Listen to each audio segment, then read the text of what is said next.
শ্রীমঙ্গলের একটি ছোট্ট সৌরা পল্লীতে থাকেন প্রবীণ সম্রা সৌরা। বয়স 90-এর কাছাকাছি, কিংবা সঠিক বয়স আসলে কত কেউ জানেন না। বয়সের কারণে টানা কথাও বলতে পারেন না, দু একটি বাক্য বলে হাঁপিয়ে ওঠেন। স্ত্রীর সাহায্য ছাড়া চলাফেরা করাটা তার জন্য কষ্টকর। এই সম্রা সৌরার কণ্ঠেই এখনো টিকে আছে একটি ভাষা, সৌরা, যে ভাষাটি বিলুপ্ত প্রায়।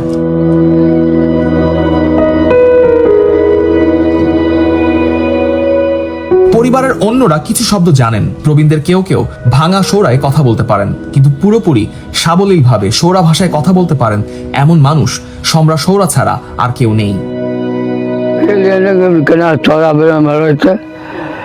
কাল জঙ্গলি ভাষা তুমি বেরছেন যে salam bin birna den ku bagam agam le birna ku ugam dong ai mbak birna বলে গাল বেরছেন যে ডোমবালং জঙ্গলের মধ্যে সরা বেরং গডা বেরছে গাবলা আবার মত। এটা তো আমার স্বামী, এখন বেজান অসুস্থ আছে, কথা কইতে পারে না। আর এই তো দেশ থেকে আইছে, বেজান 100 বেশি বছরেই হইব।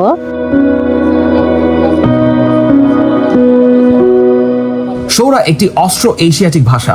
ভারতের ওড়িশা, অন্ধ্রপ্রদেশ, তামিলনাড়ু ও বিহারেও এই ভাষার ব্যবহার রয়েছে। সেখানে লিখিত রূপ আছে, এমনকি প্রাথমিক স্তরের পাঠ্যপুস্তকও আছে। বাংলাদেশে অবশ্য ছবিটা ভিন্ন। আন্তর্জাতিক মাতৃভাষা ইনস্টিটিউটে যে 14টি ভাষাকে বিপন্ন হিসেবে চিহ্নিত করেছে তার একটি সৌরা। দেশে মাত্র 120টি পরিবার এই জাতিসত্তার। এই ভাষা সংরক্ষণে অতি দ্রুত প্রাতিষ্ঠানিক উদ্যোগ না নেওয়া হলে হারিয়ে যেতে পারে এই ভাষা, মনে করেন আলকুমার সৌরা। আমাদের যে সৌরা ভাষার যে